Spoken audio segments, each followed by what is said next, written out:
Ooh, this one is really heavy. Interesting one. It's a time for package from China.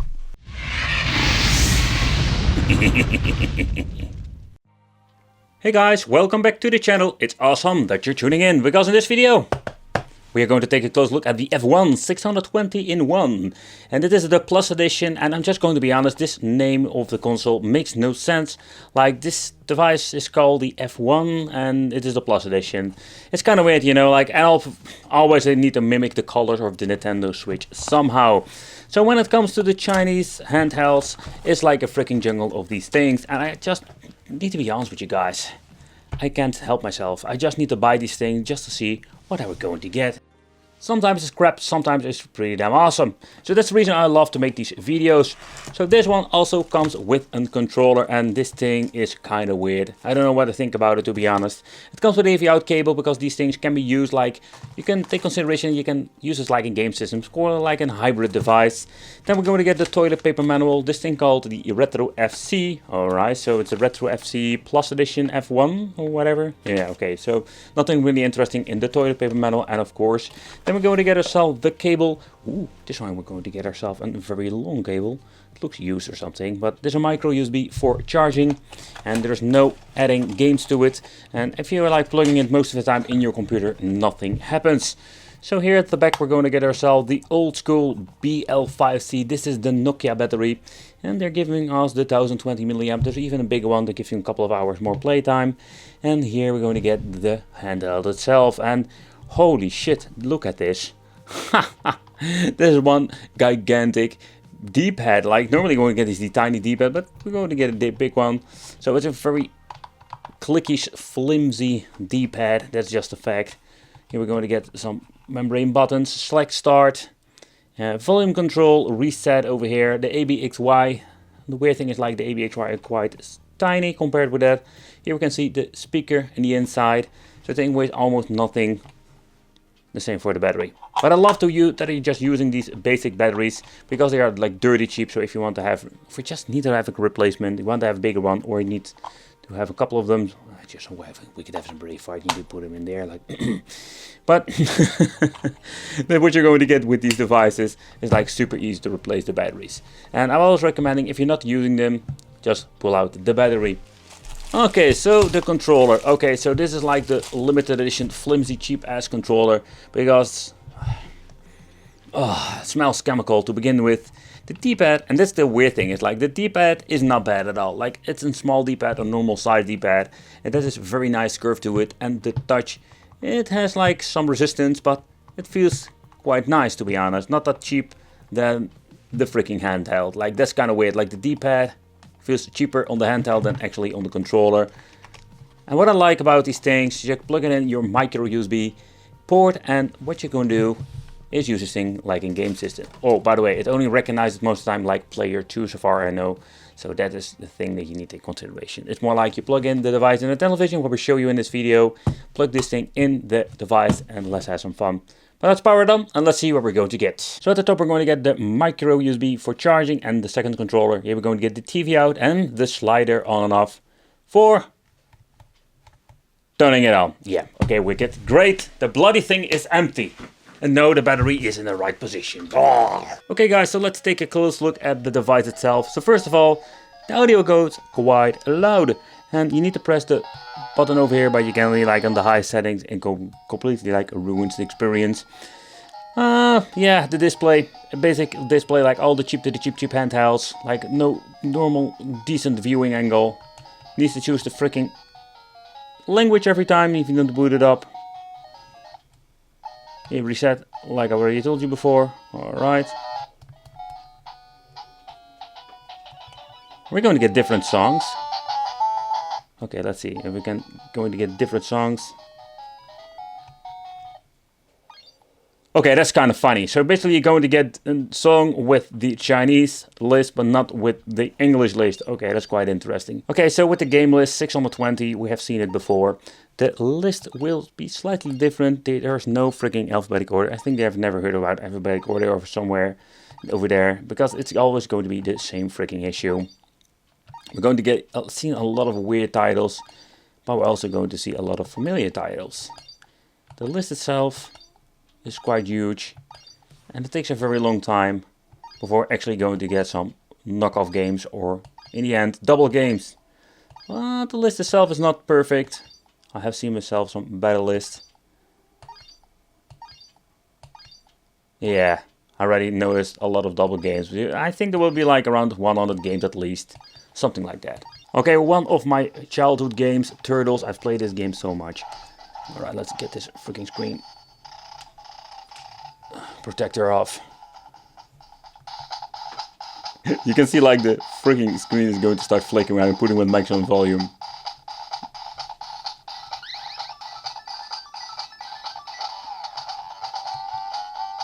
Okay, so that is quite interesting that it starts in this part of the freaking game. What the hell? This is a kind of a bootleg game or whatever. Like everything is messed up. What the hell?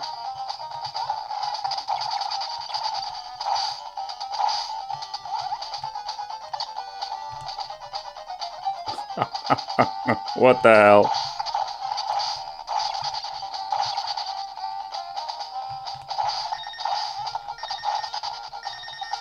Oh man, that is not good. Let's reset and try a different game. Okay, so like always, we're going to get a massive screen tearing on this freaking device. The audio itself.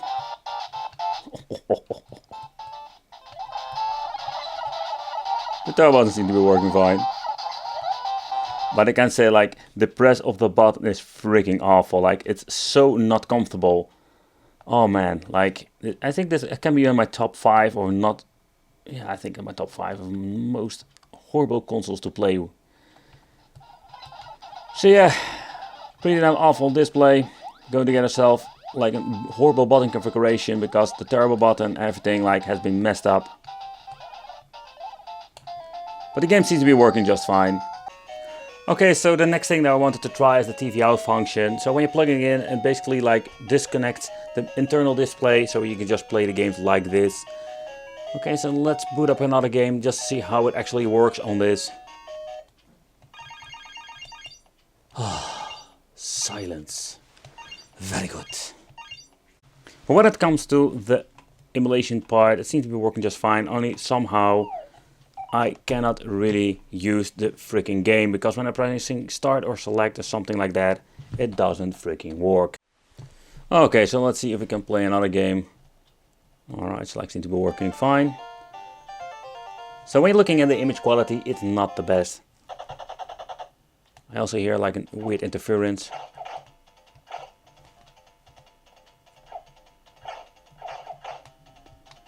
So the D-pad is responsive despite it is really bad. So the next thing I'm very curious about is like how will this like second controller work out? Will it actually going to be working well or is it going to be like a freaking nightmare? But the downside is if you want to play and load, that is not going to work. Okay, another game I wanted to try out is the Kung Fu game. And the weird thing is like when I had my voltage or my adapter attached, I couldn't get the game to work. So I figure that there's something wrong when you're plugging in the adapter and you actually want to play some games. That is some weird messed up stuff. Another thing is like they didn't mess it up with the audio because I did hear all the sound effects. That was another problem I had with the old pieces of handhelds that you picked up from AliExpress back in the day. Okay, so let's try the 2 freaking players. And what you can see over here, I'm getting my ass kicked because I have no idea which button to press at the moment. But it seems to be working just fine. Oh man, I really hated the freaking controls of Dragon Ball or Double Dragon 2. So when it comes to this handheld, when you're looking at the picture, it looks kind of cool. But when you're getting it in my hands, I must say I was quite disappointed. Seriously, like this thing has such a waste of plastic materials, like it's so flimsy. I know, I wouldn't say I can break it in half when I'm going into the Wicked Hulk mode. But I can tell you like the quality itself, also the battery that came with it, I tried to charge it, didn't even charge at all. So stuff like that will happen. Yeah, for the money, I would say like you cannot complain, but let's be honest, like at least the battery needs to be working. So I really love that they give us a bigger D-pad, but when you're looking at the freaking D-pad quality, it's not that great. Like how it's freaking possible that the freaking D-pad on the controller is better than on the freaking handheld itself. What a weird situation we're having here, I can tell you that. So let's remove the last freaking screw and let's open it up. Okay, so here we're going to get the speaker itself. So here you can see already like how thin the plastic is. Let's smell it again, because I love to smell stuff. But in overall the design, especially with the two colors, it's kind of cool in my opinion. But when you're looking at the final result, I am not really pleased with it, I can tell you that. Okay, always like be gentle with all the spare parts and the parts itself. I haven't going to ruin the handheld I will have in spare parts now. Okay, so let's remove the second freaking Parker. And let's see what we're going to get in the inside. Let me guess. So here we're going to get the main board itself. So you can see like they are using this cheap LCD display with a ribbon cable that goes in here, but it's very convenient, so you can swap it out if it's needed. They are using like these 4 foams for supporting the display. It's going to be a nest on the chip like always. And then we're going to get the black blob, but they are also doing that for protecting their information. And they did solder the speaker on the mainboard itself. Here we're going to get ourselves the membrane buttons. Never seen those. Mostly they are using like the translucent versions, but this time they don't. It's quite interesting if you ask me. So this is basically what we're going to get in the inside. Nothing really fancy, but yeah. What can you expect from $1.15 or something like that from an handheld? Okay guys, so what do I think of it? I was surprised to see like we're going to get actually like it's a flimsy controller, but it's playing very well compared with this freaking piece of crap. Because the D-pad, it's huge, like absolutely cool that they do this. But when you're looking at these tiny buttons, I really hate it. I know like they may try to mimic the Nintendo Switch, and to be honest, like I really hate those tiny buttons on the Switch too. But the thing is like, it's super low quality. Like the case itself, when I say I'm going to break it in half very easily, but when you look at the way how it, like the cheap display, we've seen it before, the crappy game list, but I noticed like the emulation itself is getting slightly better. I mean like it's still going to get some screen tearing to the maximum level, but I've noticed now is like the audio is not having the same weird like missing audio stuff. That is the thing that they fix in the end. I want to thank you for watching. Consider subscribing. Let me know in the comments what do you think of this. And yeah, it will be great to see you in the next video.